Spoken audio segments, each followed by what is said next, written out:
une fois l'association Un toit pour tous.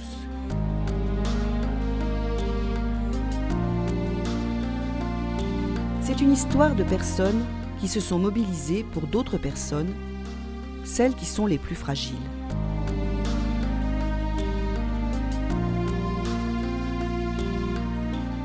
Commençons l'histoire. En 1983, avec le changement de majorité politique au niveau de l'agglomération et le manque de prise en compte des problèmes sociaux, des représentants de centres d'hébergement, de foyers de jeunes travailleurs, d'associations de locataires, mais aussi des militants, se réunissent de façon informelle et constituent le groupe Logement.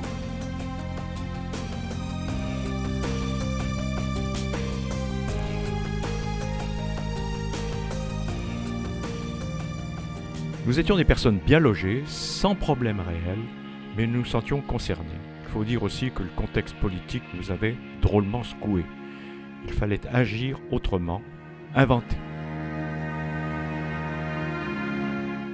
Tous se mobilisent pour trouver des solutions pour simplifier l'accès au logement et plus particulièrement pour les plus en difficulté.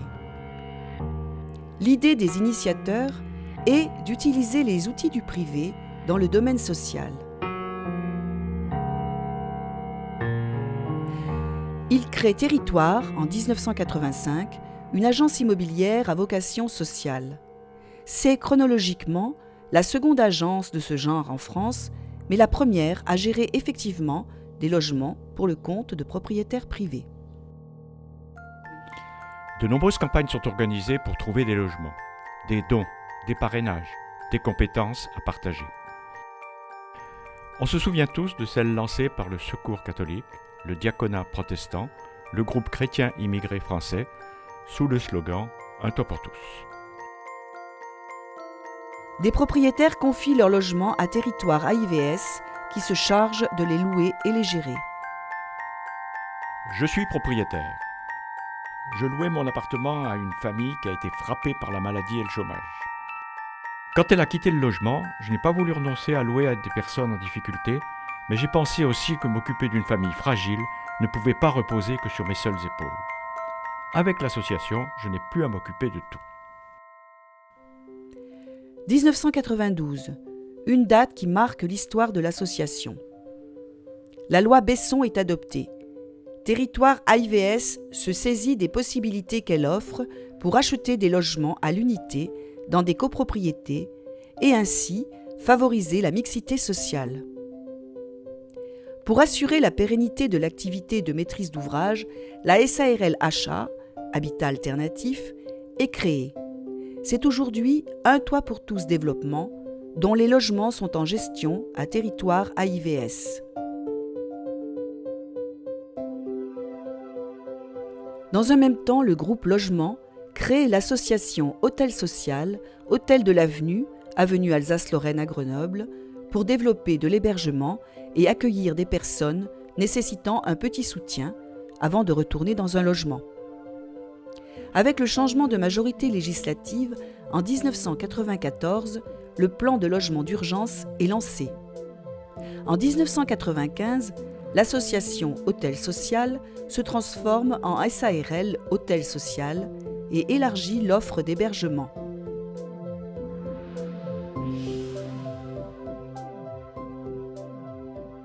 Des structures similaires à celles de Grenoble se sont mises en place à Paris et à Lyon dans les années 80, notamment Logement pour tous à Paris et l'Alpil à Lyon. En 1992, la Fondation Abbé Pierre pour le logement des défavorisés est constituée.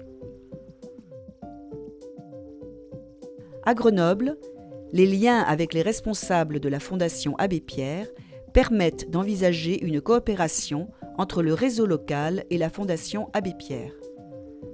C'est ainsi que naît l'association Un toit pour tous en 1992.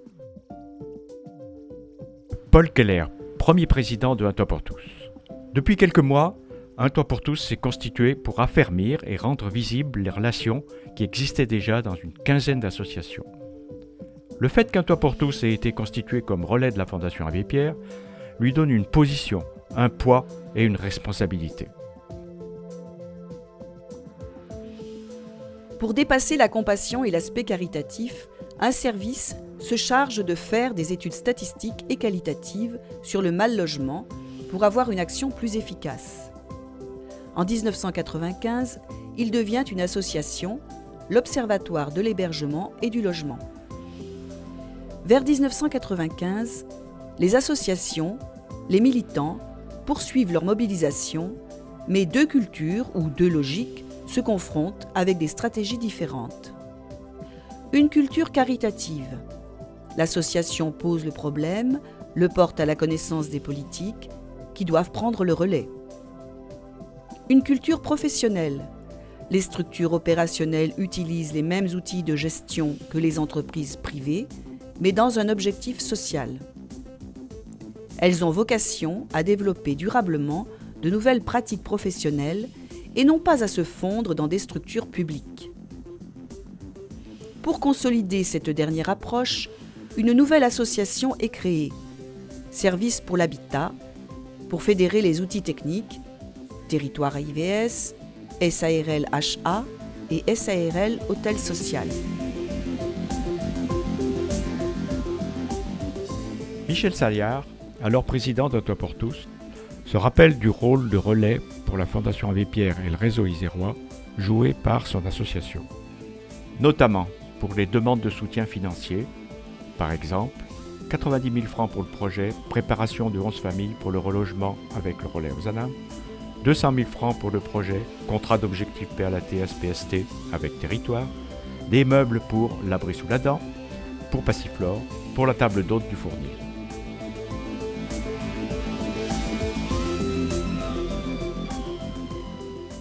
En 2002, pour renforcer la synergie des différentes actions et améliorer la lisibilité du dispositif à l'extérieur, Un Toit pour tous et Service pour l'habitat fusionnent sous le nom d'Un Toit pour tous.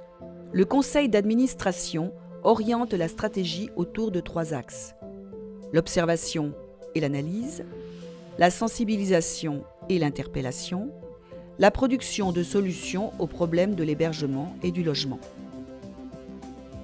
3 missions réparties en 3 secteurs avec la même importance stratégique. Même si le nombre de salariés et le chiffre d'affaires ne peuvent être comparés, ils ont la même gestion et la même direction générale. C'est là que réside pour partie l'originalité du dispositif grenoblois. La fusion s'est faite avec Bernard Archer à la présidence d'Un Toit pour tous et toute son équipe qui s'est étoffée de nouveaux administrateurs. Une belle dynamique a pris. Bien sûr, pas sans difficulté, mais ça, c'est le passé. Aujourd'hui, bénévoles, salariés, c'est la complémentarité au service des plus démunis. Avec ces orientations clairement définies, Un Toit pour tous devient l'interlocuteur pour les problèmes de mal-logement. Chaque année, l'association en lien avec la Fondation Abbé Pierre présente le rapport mal-logement en France et en Isère. Ces missions sont reconnues en tant que bailleur très social. Des partenariats avec les communes et communautés de communes se consolident. En 2004, 50 ans après l'appel de l'Abbé Pierre, les Assises sociales du logement réunissent près de 1000 personnes et renforcent un partenariat avec les bailleurs sociaux et la reconnaissance du travail des associations auprès des responsables politiques et des autres acteurs du logement. L'enjeu majeur de 2005 avec les semaines sociales du logement est l'ancrage dans la société civile. Le nombre des adhérents individuels continue de croître et Un Toit pour tous décide de mettre en avant la solidarité et d'engager ses adhérents dans des actions bénévoles. La campagne Un toit c'est un droit démontre que le logement est l'affaire de tous.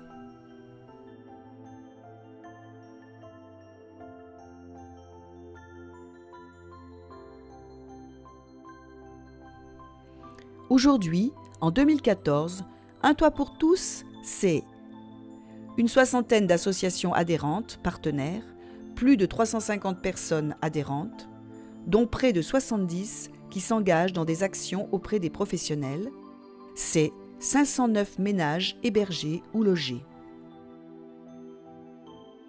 Dans son rapport moral 2013, Michel Delafosse, président actuel, disait « Je tiens à saluer tous ceux qui ont participé et se sont investis dans les actions d'un toit pour tous, les salariés et les adhérents, mais aussi les donateurs, les entreprises mécènes, les bénévoles actifs, les investisseurs solidaires, les associations partenaires. Un grand merci à tous.